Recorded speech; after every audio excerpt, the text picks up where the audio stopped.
আমি অষ্টম শ্রেণীর শিক্ষার্থী সুগন্ধা শাখার।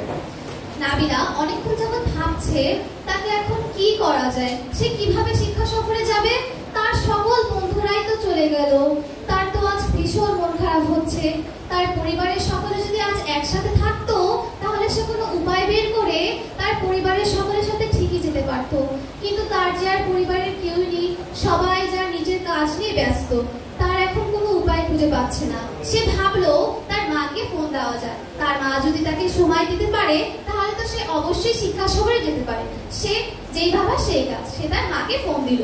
ফোন দিয়ে বলল, মা আমি তো আমার বাস মিস করে ফেলেছি, আমি কিভাবে শিক্ষা সফরে যাব? তার মা বলল, দেখো মা, আমার তো অনেক ব্যস্ততা, আমি তো তোমাকে সময় দিতে পারবো না, তুমি তোমার বাবাকে বলো। সে যেই ভাবা সেই কাজ, সে তার বাবাকে ফোন দিল। বাবাকে ফোন দিয়ে বলল, বাবা আমি এখন কি করব, আমি তো আমার বন্ধুদের সাথে শিক্ষা সফরে যেতে চাই।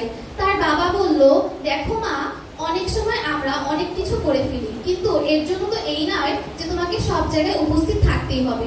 তুমি বরং একটু সময় নিয়ে ভাবো, এবং আমি তোমাকে পরে যদি সময় হয় তাহলে তোমাকে অন্য এক স্থানে শিক্ষা সফরে নিয়ে যাব।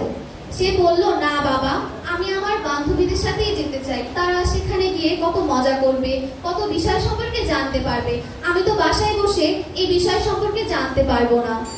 আমি শুনলাম আমার বান্ধবী আমাকে কিছুক্ষণ আগে ফোন দিয়েছে, বলল বাস নাকি ছেড়ে দিয়েছে, আমার জন্য শিক্ষকরা অনেকক্ষণ অধীর আগ্রহে অপেক্ষা করেছে যে আমি কখন যাব, কিন্তু আমি তো যেতে পারলাম না, আমার ভুলের কারণে আমি যেতে পারিনি, এখন আমার কি করা উচিত? তার বাবা বলল, মা দেখো, তুমি বাসায় বসে অন্য কাজ করো, তোমার ক্লাসের এইচডব্লিউ গুলো কমপ্লিট করো, তোমাকে আমি অন্য এক সময় সেখানে নিয়ে যাব এবং তোমাকে আমি বিভিন্ন